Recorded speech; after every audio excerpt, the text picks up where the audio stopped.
యోహాను సువార్త 15వ అధ్యాయము 13, 14, 15 వచ్చిన తన స్నేహితుల కొరకు తన ప్రాణం పెట్టువాని కంటే ఎక్కువైన ప్రేమ గలవాడు ఎవడునూ లేడు.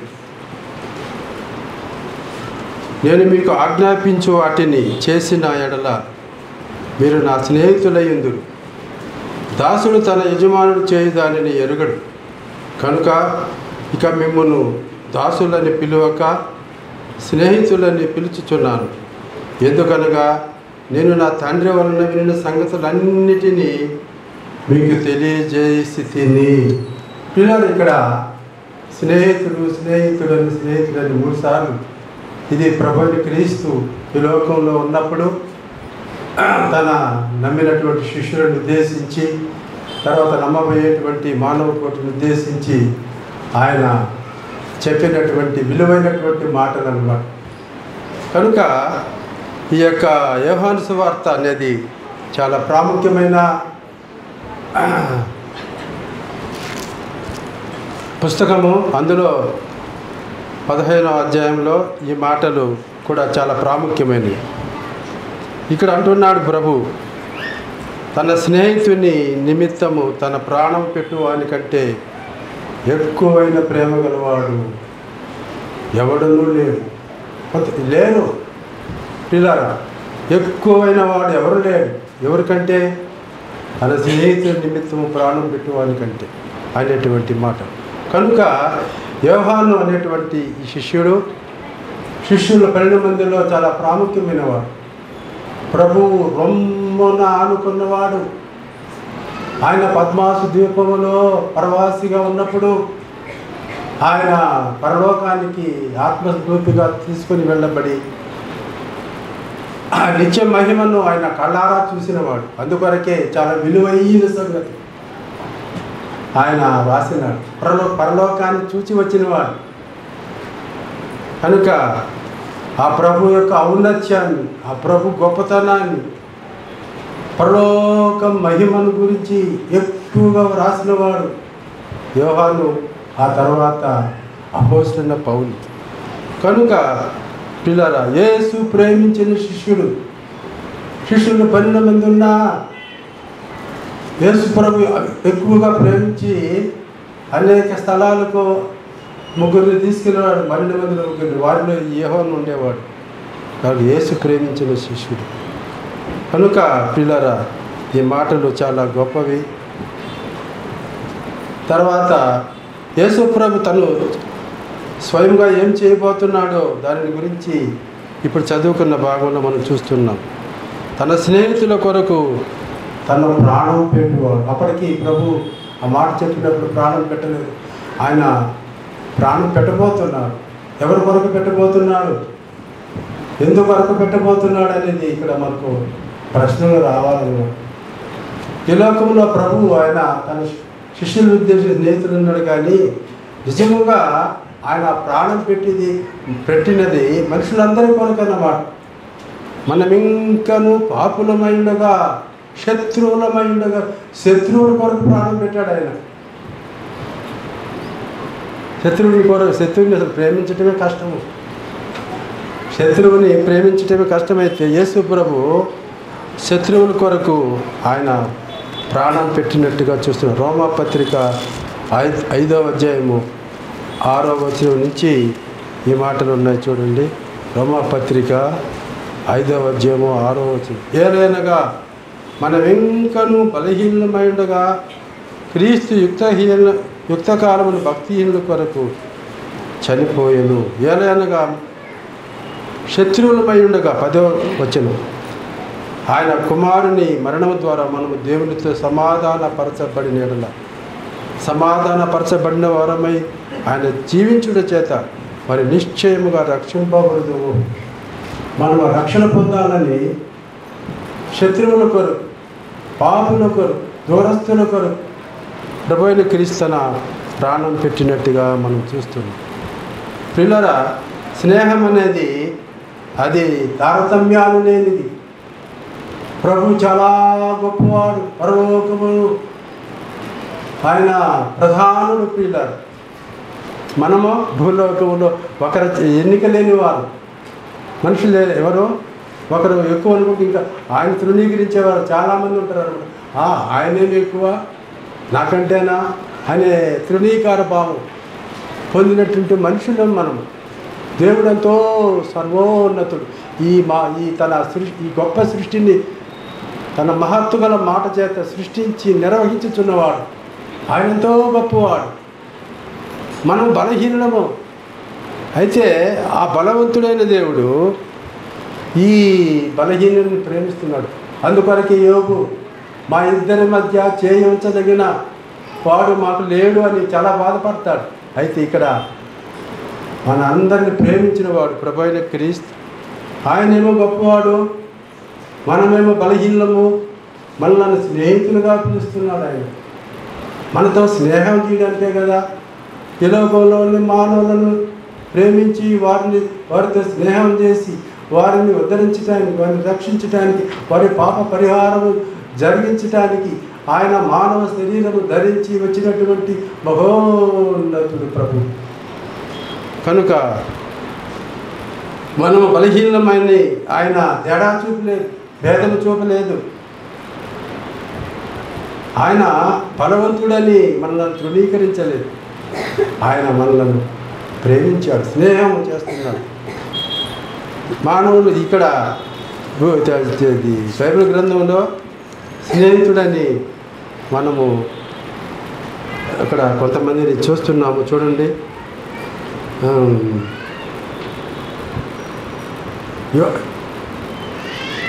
2వ దినవృత్తాంతముల గ్రంథము 20వ అధ్యాయము 7వ వచనంలో అక్కడ ఒకరిని గురించి ఆయన మాటలు చెప్తున్నాడు. చూడండి, 2వ దినవృత్తాంతముల గ్రంథము 20వ అధ్యాయము 7వ వచనం. 20వ అధ్యాయము 7వ వచనం. నీ జనులైన ఇశ్రాయేలీయుల ఎదుటి నుండి ఈ దేశపు కాపరస్తులను తోలివేసి నీ స్నేహితుడైన అబ్రహాము యొక్క సంతతికి దీనిని శాశ్వతముగా ఇచ్చిన మా దేవుడవు నీవే. ఒక దేశంలో కొందరు నివసిస్తూ ఉన్నారు, వారు బలవంతులుగా ఉన్నారు ఆ లోకంలో. అయితే ఆ దేశము తను ప్రేమించినటువంటి తన బిడ్డలకు ఇవ్వడానికి ఆయన కోరుకున్నాడు అనమాట. అందుకొరకే దినవృత్తాంతం 2వ గ్రంథంలో 20వ అధ్యాయం 7వ వచనంలో ఈ మాటలు ఆయన రాస్తున్నారు. నీ జనులైన ఇశ్రాయేలీయుల ఎదుట నుండి ఈ దేశపు కాపురస్తులను తోలివేసి నీ స్నేహితుడైన ఎవరట? అబ్రహాము, దేవుని స్నేహితుడు. అబ్రహాము దేవుని స్నేహితుడు అనేది మొట్టమొదటిగా అనాది కాలం అబ్రహాము దేవుని నమ్మాను, అది అతనికి నీతిగా ఎంచబడెను. అబ్రహాము దేవుని స్నేహితులని పిలువబడెను. దేవుని స్నేహం చాలా గొప్పగా ఉంటుందని. ఆయన బలవంతుడు, ఆయన శక్తిమంతుడు, ఆయనకి చాలా ఆస్తి ఉన్నది, కలిగి ఉన్నదేది ఆయన లేకుండా కలగలేదు. కనుకనే ఆయన తన స్నేహితుడైన అబ్రహాముకి ఒక దేశాన్ని ఇచ్చినాడు. అందుకని ప్రభువైన క్రీస్తు ఆయన ఈ లోకం నుంచి వెళ్ళిపోతూ నేను మీకు స్థలం సిద్ధపరచి వెళుతున్నాను. మనందరం కూడా నమ్మిన ప్రతి ఒక్కరూ ఆయనకి స్నేహితులే. దేవుని నమ్మిన వారు దేవుని స్నేహితులు ప్రియులారు. మనల్ని స్నేహితులుగా పిలుస్తున్నాడు. ఈ స్నేహం చాలా గొప్పది. ఇది స్నేహము కలకాలం ఉండేదన్నమాట. కొద్ది కాలం నుండి ఆ తర్వాత స్నేహం పోయేది కాదు. యుగాయుగములు మన స్నేహము దేవునితో, మన స్నేహం ప్రభువు మనతో స్నేహము యుగాయుగములు ఉండేది. అందుకొరకే నా తండ్రి ఇంట అనేక నివాసాలు కలవు, నేను మీతో చెప్పుదును, నేను మీకు స్థలం సిద్ధపరచ వెళుతున్నాను. అబ్రహాముకి అక్కడ ఒక దేశాన్ని ఇచ్చాడు, మనందరికీ పరలోకములో స్థలం ఇస్తున్నాడు. తండ్రి ఇంటిలో మ్యాన్షన్స్ అంటారు వాటిని. ప్రతి ఒక్కరికి దేవుడిచ్చే బహుమానం ఎంత విలువగా ఉంటుందో తెలుసు. మనల్ని ప్రేమించినాడు, మనల్ని రక్షించినాడు, మన కొరకు ప్రాణం పెట్టినాడు. ఆయన మన కొరకు దివ్యమైనటువంటి భవిష్యత్తుని ఆయన నిర్మిస్తున్నాడు. అందుకొరకే స్నేహితుడు అంటున్నాడు. మనం నిజంగా ఆయన స్నేహానికి మనం తగిన వారమండి. ఆయన ఎంచుకున్నాడు, మనల్ని స్నేహితులు అంటున్నాడు. స్నేహితుడికి చాలా విషయాలు, విలువైన విషయాలు ఉంటాయి వాళ్ళ దగ్గర. అన్ని విషయాలు అందరితో చెప్పరు, కానీ అది స్నేహితుడికి అన్నీ తెలియచేస్తాడన్నమాట. అందుకొరకే ప్రియులారా, ఆయన మనకు ఈ దివ్యమైనటువంటి గ్రంథాన్ని ఇచ్చాడు. చూడండి, అందుకొరకే 147వ కీర్తన 19-20 చరణాలు మనం చూస్తే అక్కడ ప్రభు తన స్నేహితులకి, తన నమ్మిన బిడ్డలకు ఆయన ఏమి చేశాడో మనం చూడగలం. 147వ కీర్తన 19-20 వచనం. ఆయన తన వాక్యమును యాకోబునకు తెలియచేసెను, తన కట్టడలను, తన న్యాయ విధులను ఇశ్రాయేలునకు తెలియజేశాను. ఏ జనమునకు ఇలాగూ చేసి ఉండలేదు. దేవుని వాక్యము దేవుని ప్రజలకు ఇచ్చాడు. దేవుని వాక్యము అది చాలా గొప్పదన్నమాట. గడ్డియులు పువ్వు రాళ్ళను దేవుని వాక్యము ఎల్లప్పుడూ నిలిచి ఉండేది. అది ఎల్లప్పుడూ నిలిచి ఉండేది ఒకటి దేవుని వాక్యము. అందుకొరకు ఆ దైవ వాక్యాన్ని తన ప్రజలకు ఇచ్చాడు, తన స్నేహితులకి ఇచ్చాడు, తన నమ్మిన బిడ్డలకి. యాకోబును ఆయన ప్రేమించాడు, ఏశావును ద్వేషించాడు. తన వాక్యము యాకోబునకు తెలియచేశాడు. ఏ జనమునకు ఇలాగ ఆయన చేసి ఉండలేదు అంటున్నాడు. దేవుని వాక్యం అంటే మనం చాలా అది ఏదో ఈజీగా అనుకుంటున్నాం, కాదు. దేవుని వాక్యము ఇశ్రాయేలు ప్రజలు నెహెమ్యా కాలంలో, ఎజ్రా కాలంలో వారు ధర్మశాస్త్ర గ్రంథాన్ని తీసుకుని వాళ్ళు చదువుతూ ఉంటే అందరూ లేచి నిలబడ్డారు. పిల్లలు దైవ వాక్యం చెప్పేటప్పుడు ఒక జాము సేపు వారందరూ లేచి నిలువబడి అంత భయభక్తులతో దైవవాక్యాన్ని వినాలన్నమాట. మనము దేవుని వాక్యము ఒక పావు గంట లేట్ అయిందంటే మన హృదయాలు మనం ఎక్కడ, ఇశ్రాయేలు ప్రజలు ఎక్కడ, వారికంటే మనం చాలా గొప్పవారు. సంఘము దేవుని నమ్మిన బిడ్డలు స్వరక్తమిచ్చి సంపాదించినటువంటి రక్తం, వారి స్నేహితులు. మనం పెళ్లి కుమార్తెము సంబంధం, పెళ్లి కుమారునికి చెందిన వారు. మనం ఆయనలో భాగం అన్నమాట. మనం ఇశ్రాయేలు ప్రజలు దేవుని స్నేహితులు. ఆ పెళ్లి విందుకి తన స్నేహితులను పిలుస్తాడని మనము ఆయన ప్రక్కనే ఉంటాం. ఆయన ఎక్కడ ఉంటే అక్కడ ఉంటాం. పరలోకంలో కూడా మన మధ్యన ఆయన ఉంటాడు. కాబట్టి పిల్లరా, మనల్ని స్నేహితులని పిలుస్తున్నాడు. వారి చేతుల్లో 2 అంచులు గల ఖడ్గం అన్నది. ఆయన భక్తులందరికీ ఘనత ఇదే. దేవుని వాక్యము మన దేవుని మీద వారికి ఘనత అండి. ఆ వాక్యము మనల్ని ఘనపరుస్తుంది. దేవుని వాక్యాన్ని నువ్వు ఘనపరచు. దేవుని వాక్యాన్ని ఘనముగా ఎంచి శ్రద్ధగా పఠించి ఆ వాక్య ప్రకారం నడుచుకుంటే ఆ వాక్యమే నిన్ను నన్ను ఘనపరుస్తుంది. కనుక ప్రియులారా, దేవుని వాక్యము మనకు చాలా గొప్పదిగా భావించాలన్నమాట. ఆయన తన వాక్యాన్ని యాకోబునికి ఇచ్చాడు. ఏ జనానికి, నమ్మని వారికి కాదు, దేవుని నమ్మిన వారికి. కనుక ఇక్కడ స్నేహితులు అనేటువంటి విషయాలు మనం చదువుకున్న భాగంలో ఇక్కడ స్నేహితులని ఉన్నది. ఆ తర్వాత ఇక మీదట అనేటువంటి ఒక మాట ఉన్నది. ఆ మాటను మనసులో పెట్టుకుందాము. మనం ఆ మాటలో చాలా గొప్ప సంగతులు ఉన్నాయి. బైబిల్ గ్రంథంలో అక్కడక్కడ మనం చూడగలం. అదొక పాఠముగా ఉన్నది. చూడండి పిల్లరా, తన స్నేహితుల కొరకు తన ప్రాణం పెట్టువాడు వానికంటే ఎక్కువైన ప్రేమ గలవాడు లేడు. నేను మీకు ఆజ్ఞాపించి వాటిని చేసిన యెడల మీరు నా స్నేహితులైందురు.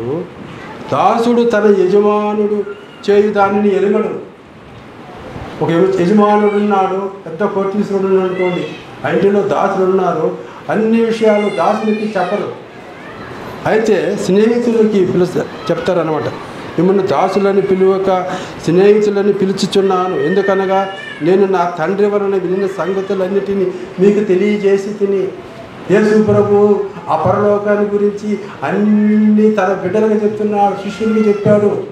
వారిని స్నేహితులుగా భావించి ఇప్పుడు కూడా స్నేహం, విలువైన స్నేహం అయితే, మంచి స్నేహం అయితే ఏమి దాపరికం ఉండదు. వాళ్ళిద్దరికి వాళ్ళ విషయాలు వీళ్ళకి, వీళ్ళ విషయాలు వీరికి అన్నీ చెప్పేస్తారు అన్నమాట.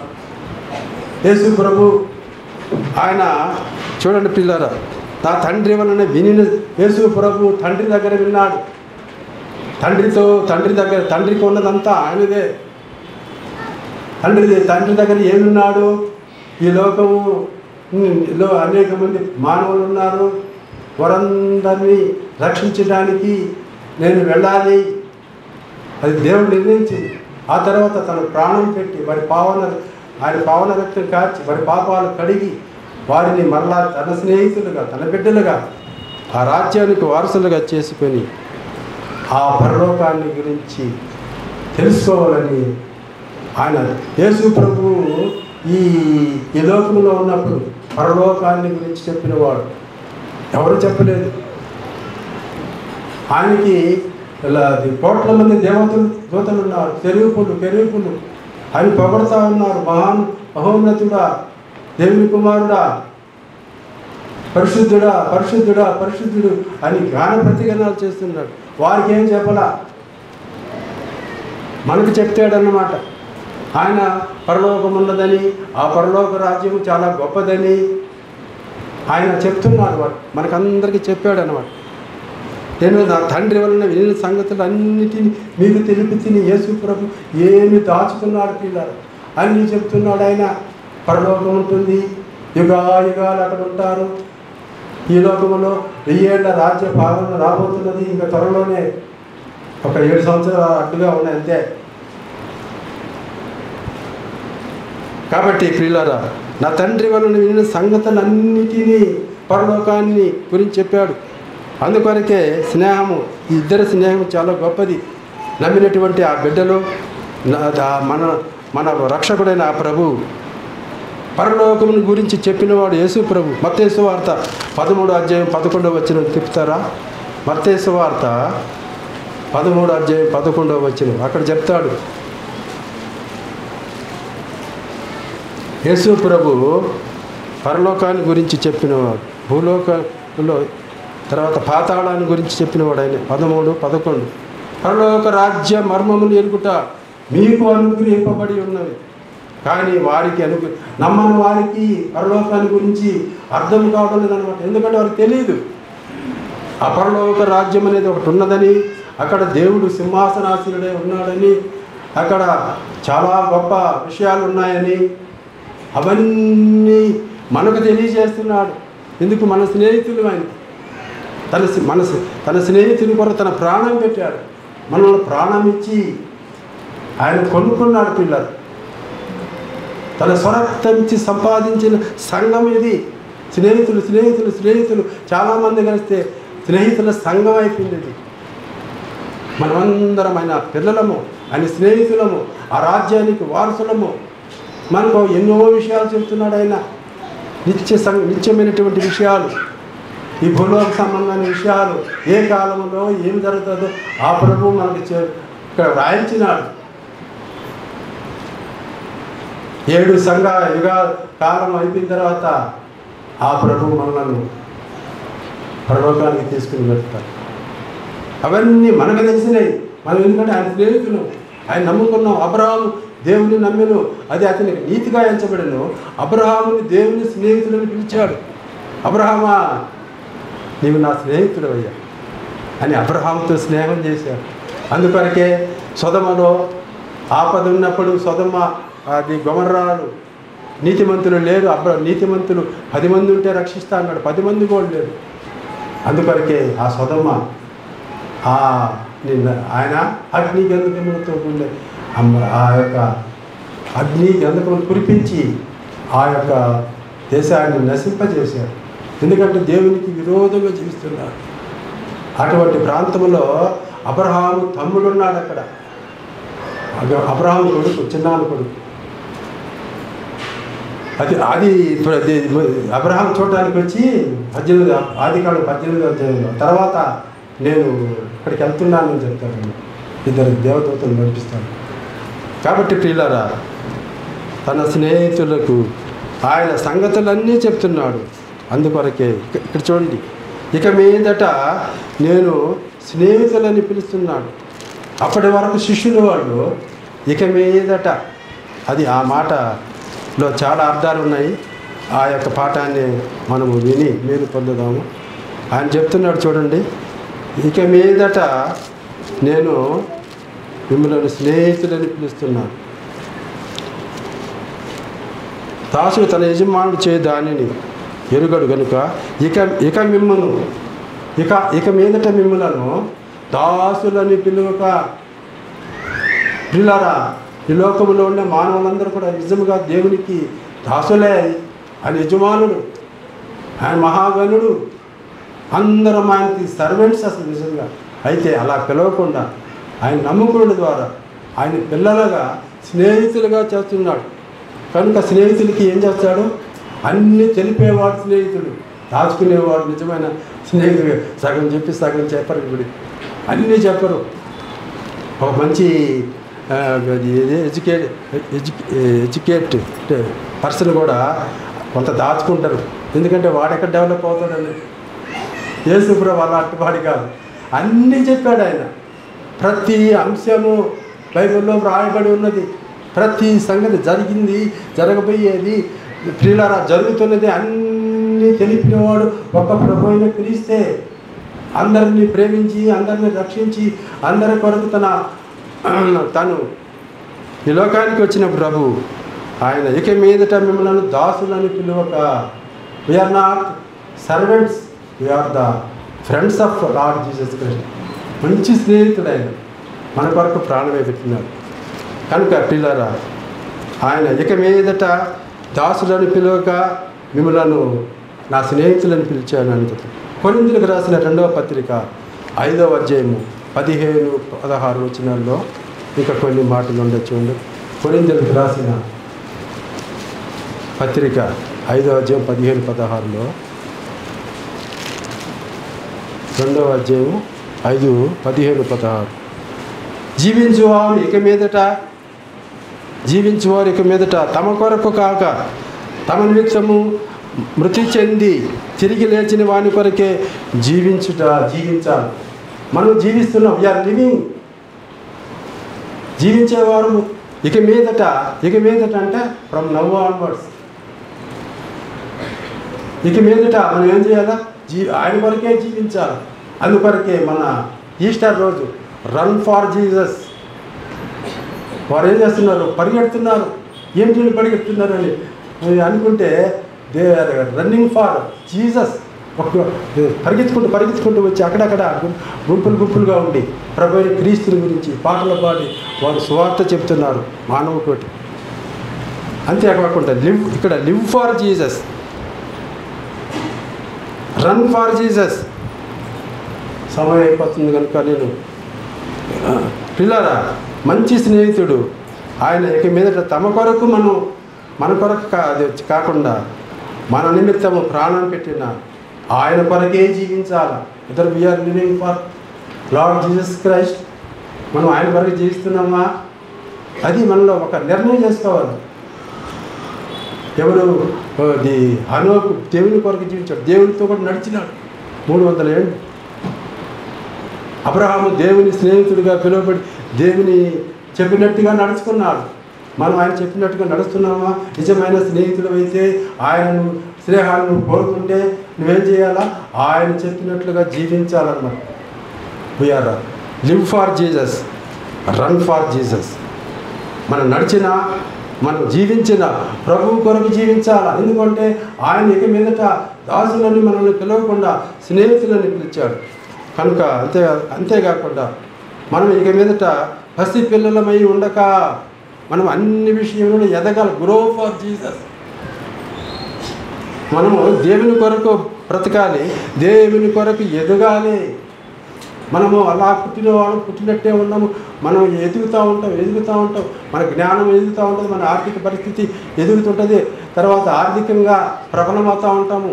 మనం అందుకొరకే మనము పసిపిల్లలమై ఉండక ప్రేమ కలిగి సత్యము చెప్పుచు క్రీస్తు వలె ఉండుటకు అన్ని విషయములలో ఎదగాలి. పిల్లలు అన్ని విషయాలలో ఎదగాలి. నాట్ ఓన్లీ ఫర్ ఎడ్యుకేషన్లో మాత్రం కాంపిటీషన్ పెరిగిపోతూ ఉంటుంది. ఎందుకంటే ఉద్యోగాలు కావాలిగా. ఉద్యోగాలు కాకపోతే మన బ్రతుకు తెరువు లేదు, పెళ్ళిళ్ళు కావు, ఏమీ లేదు. దాని కొరకు మాత్రం చాలా ఆతృత పడతారు. అయితే మనము ఎదగాలి కానీ అన్ని విషయాలలో బ్యాలెన్స్గా ఉండాలా. ఆత్మీయంగా ఉండాలా, ఆర్థికంగా ఉండాలా, ఆ తర్వాత చదువులో కూడా ఉండాలా. మనంతా ఒకటే గురి, నేను డాక్టర్ కావాలా, మంచిగా సంపాదించాలా, నలుగురిలో గౌరవంగా ఉండాలి. అది ఒక్కటే కాదు, అన్ని ఒకే రీతిగా నువ్వు ఎదుగు, నువ్వు మంచి విద్య చదువుకో, మంచి సర్టిఫికేట్ సంపాదించు, ఆ తర్వాత ప్రభు కొరకు కూడా జీవించు. మనం అన్ని విషయములలో అది మనం మనసులో పెట్టుకుందాం. ఒక విషయమే కాదు, బాగా చదువుకొని మంచి ఉద్యోగం సంపాదించుకొని మంచి కుటుంబాన్ని సంపాదించుకోవటం ఒకటే కాదు, దానితో పాటు అన్ని విషయములలో ఆత్మీయముగా, తర్వాత ఐశ్వర్య విషయంలో, ఆరోగ్య విషయాల్లో, కొంతమంది ఆరోగ్యాన్ని పట్టించుకోరు. అన్ని బ్యాలెన్స్గా ఉండాలన్నమాట. ఇక మీదట మనము పసి పిల్లలమై ఉండక ప్రేమ కలిగి అన్ని విషయాలలో ఉన్నావు నువ్వు. కనుక టైం అయిపోతూ ఉంది. కనుక ప్రియులారా, ఇక మీదట నా కొరకు నీతికి అలా జీవించే వారి కొరకు అపోస్తున్న పౌలు ఇక మీదట నా కొరకు నీతి కిరీటం ఉంచబడి ఉన్నది. ప్రభు కొరకు జీవిస్తే, ప్రభు కొరకు బ్రతికితే, ప్రభు కొరకు నడిస్తే ఆయన నీతి కిరీటం ఉంచబడి ఉన్నది అంటున్నారు. మనం ఏ బహుమానాలున్నాయి మనకు? ఆయన కొరకు నమ్మకంగా జీవించిన వారు, చక్కగా చదువుకొని నువ్వు ఇంటర్వ్యూలో మంచిగా ర్యాంక్ దీనికి వస్తే మంచి జాబ్ వస్తుంది అన్నమాట. అట్లాగే ప్రియులారా, ఇక్కడ ఈ లోకంలో ఉన్నప్పుడు అపోస్తలుల పౌలు ఎన్నో విషయాలలో ప్రభువుకు మాదిరిగా ఉండి ఆయన చెప్పినట్టుగా వాక్య ప్రకారం నడుచుకొని అనేకులకు తన యేసు ప్రభు ప్రేమను, దేవుని ప్రేమను తెలియచేసి అనేకులను క్రీస్తు వైపు నడిపించి ఆయన చెప్తున్నాడు, ఇక మీదట నా కొరకు నీతి కిరీటం ఉంచబడి ఉన్నది. నువ్వు చెప్పగలవా? కిరీటాలు చాలా ఉన్నాయి. ఇది మాది పెద్దలకు ఒక రకమైన కిరీటము, ఆయన కొరకు నమ్మకంగా హతసాక్షులకు ఒక రకమైన కిరీటము, ఎన్నో రకాల కిరీటాలు. ఇక్కడ ఆయన చెప్తున్నాడు, ఆయన హతసాక్షి అయిపోయినాడు, ప్రభు కొరకు నమ్మకంగా జీవించాడు. ఆయన ఏమంటున్నాడు, ఇక మీదట నా కొరకు నీతి కిరీటము ఉంచబడి ఉన్నది అని చెప్తూ, అది నా కొరకే కాకుండా ఆయన ప్రత్యక్షతను అపేక్షించే వారందరికీ, ఒక అపోస్తలుల పౌలుకే కాదు, ఆయన ప్రత్యక్షతను అంటే ఆయన రాకడను నమ్మకంగా జీవించి ఆయన వస్తాడని ఎదురు చూస్తూ ఉన్న ప్రతి ఒక్కరి కొరకు ఒక కిరీటం ఉంటుంది. పిల్లలు, కిరీటము పొందుతావా? కిరీటము పోగొట్టుకుని నష్టపోతావా? ఎంతోమంది పోగొట్టుకున్నారు. వష్టి అనేటువంటి రాణి, ఆమె ఒక రాణి, ఆమె పోగొట్టుకున్నది కనుకనే ఆమె రూతు కాదు ఎస్తేరు రాణి అయిందన్నమాట. కనుక కొంతమంది కిరీటాలు పోగొట్టుకున్నారు, కొంతమంది సంపాదించుకున్నారు. తిమోతికి రాసిన 2వ పత్రిక 4వ అధ్యాయము 8వ వచనంలో ఆ మాటలు ఉన్నాయి. కనుక నేను తీయటానికి కూడా సమయం లేదని నేను త్వరగా చదివేస్తున్నాను, చెప్తున్నాను. ఇక మీదట మంచి పోరాడి తిని నా పరుగు కడముట్టించి తిని విశ్వాసమును కాపాడుకుంటుంది. ఇక మీదట పిల్లల నా కొరకు నీతి కిరీటం ఉంచబడి ఉన్నది. ఆ దినమందు నీతి గల న్యాయాధిపతి అయిన ప్రభు అది నాకు మాత్రమే కాకుండా తన ప్రత్యక్షతను అపేక్షించే వారు అందరికీ అనుగ్రహించను. చాలామంది అనుకుంటారు వాళ్ళు ప్రయాసపడుతున్నారు, అటు ఇది నాకే అనుకుంటారు. మనకే కాదు, చెప్పే వాళ్ళకే కాదు, వినే వాళ్ళకి, విని ఆ వాక్య ప్రకారం నడుచుకునే అందరికీ కూడా, మనందరికీ ఒక్కొక్కరికి ఒక విధమైన కిరీటం, ఒక్కొక్కరు ఒక విధమైనటువంటి ఆ బహుమానాన్ని దేవుడు ఇస్తాడంట. అది 4వ తర్వాత ఇంకా అవన్నీ నమ్మిన బిడ్డలకి. ఇక్కడ ఇశ్రాయేలు ప్రజలను ఉద్దేశించి ఒక 3 మాటలు చెప్పాడు. వారి యొక్క మీదట 2 రాజ్యములుగా ఉండుకుంటున్నట్లు వారిని ఏక జనముగా చేసి వారందరికీ ఒక రాజుని నియమించాడు. యెహెజ్కేలు 37:22-23. యెహెజ్కేలు 37:22-23. ఇప్పుడు చూడండి ప్రియులారా, వారు ఇశ్రాయేలు ప్రజలు మొట్టమొదటి ఒకటిగా ఉంటారు, కానీ తర్వాత 2 రాజ్యాలు ఏర్పడ్డారు. కొంత 10 గోత్రాలు వారు ఇశ్రాయేల్ అని పిలువబడి ఒక రాజ్యమైంది.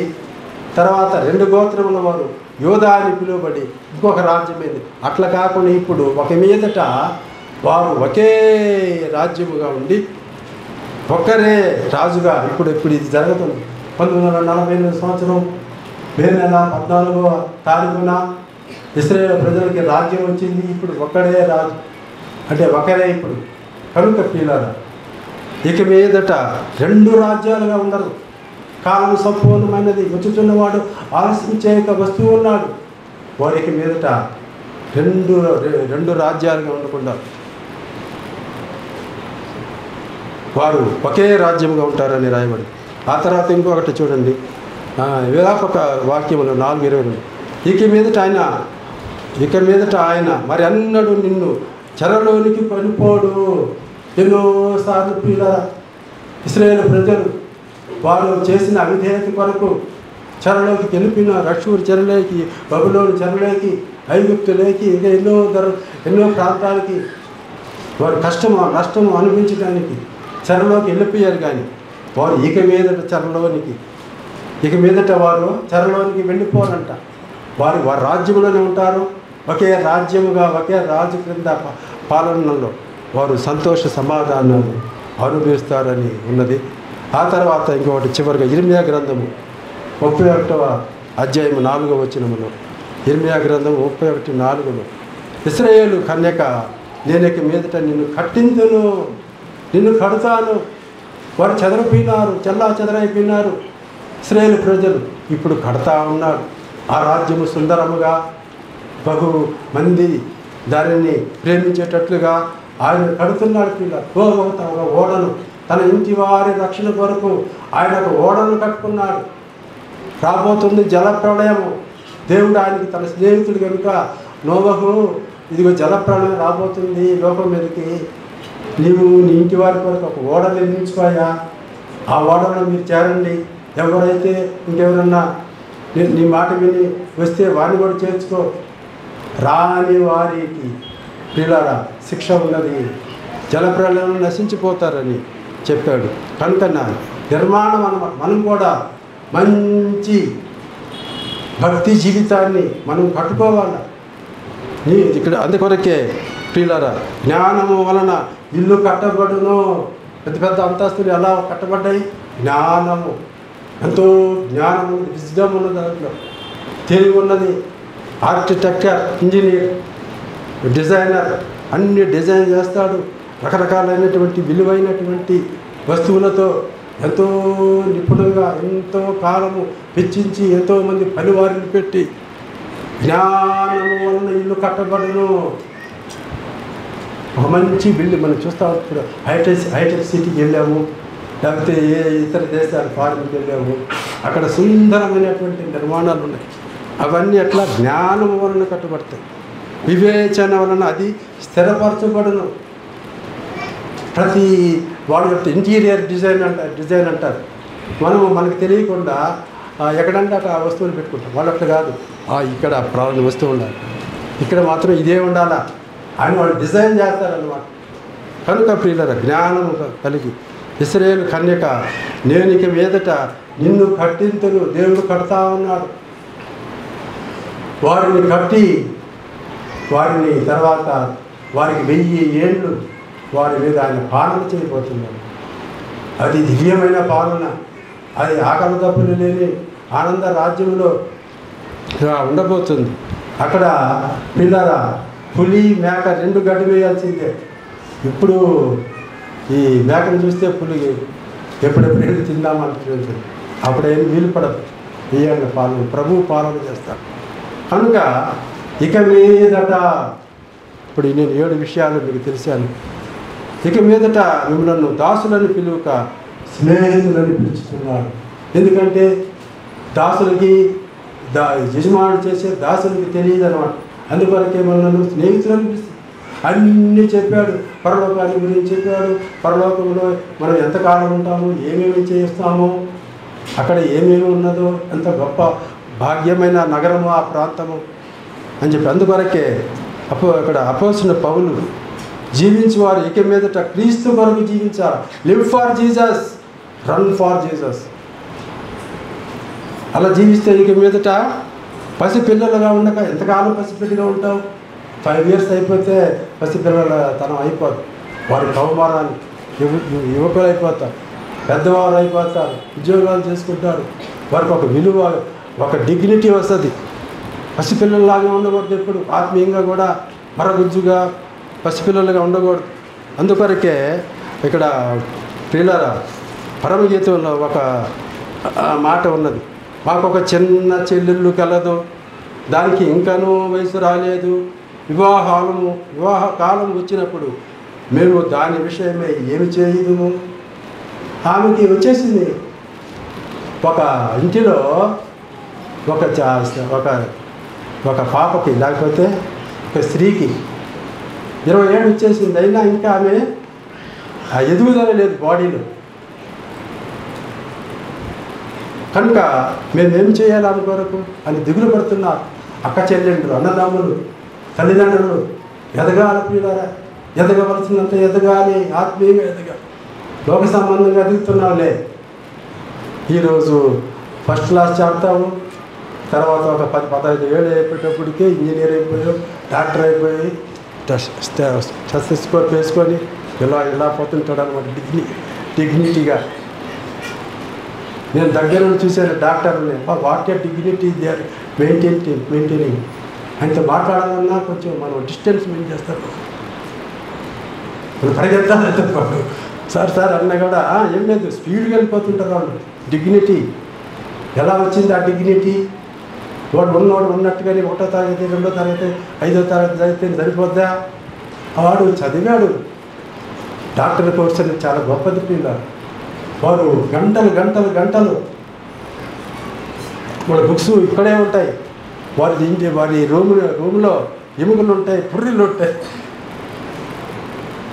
అంత కష్టపడిందే ఒక మంచి విలువైన డాక్టర్ కాలేడు. కనుక మన అన్ని విషయంలో ఇక్కడ ఇంటిలో ఉన్న ఒక బిడ్డ ఎదగకపోతే ఆ తల్లికి ఆ తండ్రికి నిద్ర పడుతుందా? మరి నువ్వు ఎదగటం లేదు, నీకు చింతే లేదే, ఏమి అని పట్టించుకోవట్లేదమ్మా. నువ్వు లోక సంబంధంగా ఎదుగుతున్నావు, మంచిదే. ఆత్మీయంగా కూడా ఎదుగు. ఆత్మీయంగా మనం పౌలు వల్లే, అపోస్తలుడైన పౌలు ఏ రీతిగా నేను క్రీస్తుని పోలి నడుచుకున్నా, మీరు నన్ను పోలి నడుచుకోండి. మనం ఎట్లా ఉండాలా? ఇప్పుడు జోబన్ ఎలా ఉన్నాడు, జోబన్లాగా మనం ఉండాలని మనం ఎందుకు అనుకోకూడదు? ఇంకా అంతకంటే మించిన వాళ్ళు ఉన్నారు, వాళ్ళలాగా మనం ఎందుకు ఉండకూడదు? మైకల్ బ్రౌన్ అని ఒక ఆయన ఉండేవాడు. లేకపోతే సైలస్ ఫాక్స్, మనకు ఈ బ్రదర్ మూమెంట్ తీసుకుని వచ్చిన వాడు ఇండియాకి. ఆయన ఎంతో భక్తి కలిగిన దైవజనుడు. ఆయనను పోలి ఉండాలని నేను గుర్తుగా ఉంటుందని మా కుమారుడు పేరు సైలస్ అని పెట్టాను. ఒకసారి సైలస్ ఫాక్స్ గారి కుమారుడు డొనాల్డ్ ఫాక్స్ గారు మీటింగ్స్కి వచ్చారు. ఆ మీటింగ్ అయిన తర్వాత బ్రదర్ మా బాబు డాడీ పేరు గుర్తుంటుందని నేను సైలస్ అని పెట్టుకున్నానంటే వాడిని ఎత్తుకొని ముద్దాడి ప్రార్థన చేశాడు. కాబట్టి మన కోరికలు ఎలా ఉండాలంటే అన్ని విషయాలను ఎదగాలి మనం. నాట్ ఓన్లీ ఈ లోకల్ని అంటే లోకల్ సంబంధం కాదు, ఆత్మీయంగా ఎదగాలి. మోషేను పోలి, పౌలును పోలి, తిమోతిని పోలి, పౌలును పోలి మనం అన్ని విషయాలు ఎదగాల. అంతేగాని మనమేమన్నట్టుగా మనం అనుకోదు. కనుక ప్రియులారా, జీవించేవారు క్రీస్తు కొరకు జీవించాలా. ఇక మీదట నాకు నీతి కిరీటం ఉన్నది, జీవిస్తే నీతి కిరీటం ఉన్నది. ఇశ్రాయేలు ఇక మీదట 2 రాజ్యాలుగా ఉండకుండా ఒకే రాజ్యంగా ఉంటుంది. వారిని నేను కడతానంటాడు. కడతా ఉన్నాడు ఆయన. తర్వాత ఇక మీదట ఎన్నడూ చెరలోనికి వెళ్ళరు, కష్టాలు రావని ఆడ మీనింగ్. ఇశ్రాయేలు ప్రజలు ఎన్నో కష్టాలు పడ్డారు. ఇతర దేశాలకు వెళ్ళిపోయి వారిని రకరకాలుగా హింసించారు. అయితే అలాంటి పరిస్థితులు రావు. 1000 ఏళ్ళు పాలన వస్తుంది వారికి. ఆ పాలనలో ఆయనే రాజుగా ఉండి ఏలుతాడని ఉన్నది కనుక నేను ఇక మీదట అనేటువంటి మాట మీదనే నేను కేంద్రీకరించాను. ఆయన స్నేహితులను పిలువక, దాసులను పిలువక, ఇక మీదట మిమ్మల్ని నా స్నేహితులని పిలుస్తాను అన్నాడు. స్నేహితుడంటే ఆయన ఎంతో గొప్పవాడు. మనం చిన్న చిన్న నీవు నేను కాదు స్నేహితులేడా. దేవుడైన ప్రభు సృష్టికర్త, అన్నిటికీ ఆధారభూతుడు, పరలోకాన్ని ఆయన సృష్టించినవాడు, ఈ భూలోకాన్ని సృజించినవాడు. ఈ మానవులతో, ఎన్నికలేని మానవులతో స్నేహం చేయడానికి వచ్చి ఆ పరలోక స్నేహితుడు ఏమీ దాచుకోకుండా అన్ని సంగతులు చెప్తాడు. ఆయన అన్ని నీకు నాకు చెప్పి రక్షణ ఎలా పొందాలో, రక్షణ పొందిన తర్వాత పరలోకం అనేది ఒకటి ఉన్నది, ఆ పరలోకం ఎక్కడ ఉన్నదో, ఎలా ఉన్నది, దాన్ని ఎలా సంపాదించుకోవాలి, ప్రతి విషయాన్ని మానవ కోటి కొరకు అని చెప్పటమే కాకుండా 66 పుస్తకాలను రాయించి ఆయా కాలాల్లో రాయించే ఒక గంభీరమైనటువంటి పరిశుద్ధ గ్రంథముగా మనకిచ్చినవా. చదువుతున్నావా? చదివితే నువ్వు గ్రహిస్తున్నావా? గ్రహించిన నీవు ఆ రీతిగా జీవించటానికి, ఆ స్నేహితుడికి కోరినట్టుగా జీవించటానికి నువ్వు ఆశపడుతున్నావా? కాబట్టి ప్రియులారా, ఇక మీదట నేను దాసులని పిలవక మిమ్మల్ని స్నేహితులుగా పిలుస్తున్నానని ప్రభు చెప్పాడు కనుక ఆ రీతిగా మనము ఉందాము.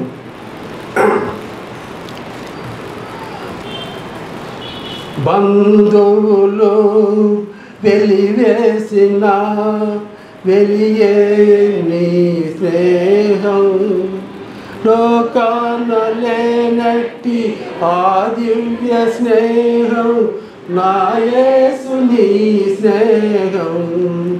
బంధువులు వెలివేసిన వెలివేయని స్నేహం, లోకాన లేనట్టి ఆ దివ్య స్నేహం, నా యేసుని స్నేహం. చిరకాల స్నేహం, ఇది నా యేసు స్నేహం. చిరకాల స్నేహం, ఇది నా యేసు స్నేహం.